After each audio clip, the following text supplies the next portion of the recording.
We all try to find something to do in this period of time, sports related and whatnot. But however, this news is going to change things for a while. What's up, everybody? It's the Sports Code, aka Aiden. Welcome back to another video. This video is all going to be about how football will not be played until probably May. It's going to be skipped throughout April and probably even until May, and maybe we start in June. This news.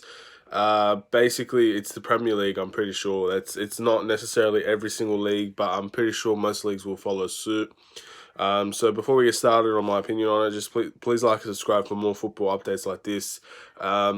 We're going through a time where we have to watch replay games. We have to watch all of these games from the past, and we never get to see the games that we currently would want to see, like the future games and all of that. It's very good what Manchester United and other clubs are doing, playing retro games, games that kind of show us the history that we have, and watching those games and seeing how good we were and how team oriented and all of this stuff, attacking football. There was a lot that that goes into the replay games that is very exciting. However, as much excitement as watching our former players play, it's not the same for me as watching a game that's coming up next where you don't know the result, or you don't know the outcome of the match. You don't know how we're going to play. If it's good, it's good. If it's bad, it's bad. I miss that type of feeling. It's going to be a while since we see that type of feeling, because football will basically be suspended in April and probably until May as well. So we've got a very long wait ahead of us here, and at least the good signs is that the Premier League will most likely continue, so that's good news for everybody. And the Euros being suspended will help the Premier League being able to continue during May, June, and July.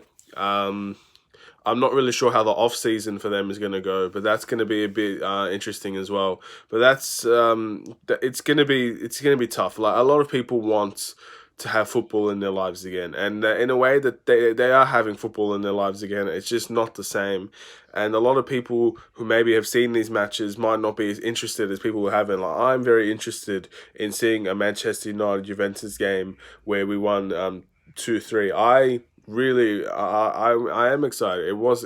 It's something that I haven't seen before. I haven't seen that generation of players play. At the time, I wasn't interested in football, but now that I am, I get to see how good we really were, and we were really good. But I just feel like in this present day, I want to be focused on my team now, because thinking of the past only makes it a little bit sadder to think about what it is now. I know Manchester United are in a good place, positivity all around the club, and we're gonna be positive until the season starts, and then we can see how we go towards the end of the season. But I just think for me, it's a little bit disheartening to know how good we were and how times have changed now. And it just makes me really miss football again, so we can try and get back to that stage, because I really believe that the signings we've made, the positivity around us, we can get back to a good level of football that we can at least be proud of. Not necessarily winning trophies here and there, because I just think that's a bit too far-fetched at the moment, but at least getting to the kind of football we want to play, the kind of players we want to have, the type of team mentality to get us to win the Carabao Cups, the FA Cups, the Champions Leagues, and the Premier Leagues. But like I said, it is far-fetched, and this is only delaying it. And as I say, when a team starts a rebuild, and this happens in any sport, at least for me, when a team starts a rebuild and they have players that are genuinely getting better every year, every second that they play. And not only that, they're getting more recruitment, more players into their team that can only fuel the fire that's burning inside of Manchester United, and get them to become better and better and better, like Bruno Fernandes's, like the Igalos, the Wan-Bissakas, the Harry Maguires. You get all these players coming into your team, plus Marcus Rashford's a year better, Martial's a year better, Pogba is well, Pogba's not really been playing, but Matic is better, McTominay's better, Fred's better, and Greenwood's developing, Chong's getting opportunities. Like, we have so much more to love about this team than we did last season, and next year it's going to be even better, with hopefully new players coming in, new recruitment coming in, and we start continue the rebuild. And eventually, this is going to be the mainstay of the team. It's not going to be a rebuild for much longer. But at the end of the day, that's what I want to watch more than our past, because our past has already happened and we can get access to that past, where not maybe full matches, but we have access to that past. We know the results, we know the outcomes, we know the Champions Leagues that we've won, we've known all the Premier Leagues that we've won, we know the iconic games. If the next game that I want to see the Arsenal 8-1 or 8-2, I forget the score. I want to see that game, because that was I've seen the highlights, but I've never actually seen the full game.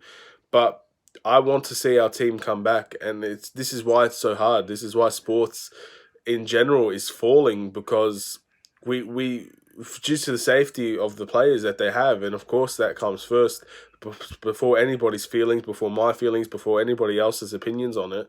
If their health is in danger, they shouldn't play. But it's just hard. It is very hard for as fans to live without sport. Like I wake up for Manchester United maybe 5 a.m., 7 a.m., sometimes even 9 a.m., and even earlier than that sometimes 3 a.m., 2 a.m. It all depends really. Like Manchester United games, they happen in way different times, and I wake up for those games to watch them. And sometimes I go back to sleep. Sometimes I have things to do. I don't know, but it's just not normal not doing that anymore. I don't know. Maybe that's just me. But I just genuinely miss Manchester United. I miss football in general. I miss the Champions League. Um, yeah, I kind of miss the Europa League because we're in it, but if we weren't in it, I wouldn't really care about the Europa League, to be honest. And just so many things that just don't feel the same. But in relation, going back into the news, what does this mean? I don't think it means much. I think it just means that there's a good chance the Premier League season is going to continue. Nothing's going to get avoided. It's also a good opportunity for injuries such as Pogba to become fully fit. Everybody's currently in isolation, so you got to get him fully fit. You also have, like a lot of people that probably need the rest. They're going to get their rest. Like Daniel James, for example, he probably needs a rest. Martial, who's coming off of a slight knock, so he's going to be back. Rashford will probably be back when we play again. So it is exciting. Maybe waiting was ideal, helped us a lot. But also, I just miss my team, and you got centre backs as well. Um, yeah, we've got a lot of good things to look into. It's just how long are we gonna wait? Anyway, that's gonna be the end of this video. My next football video, but of course this was news. So for anybody that didn't watch the Odion Ighalo video, I mentioned that the next video for that football related will be about Bruno Fernandes, and I'm still going to stick by that. It's just that this news came pretty quickly and I wanted to react to it. Anyway, I want to thank you all for watching. Please like and subscribe if you're new. Have a safe, wonderful day. Take care and peace.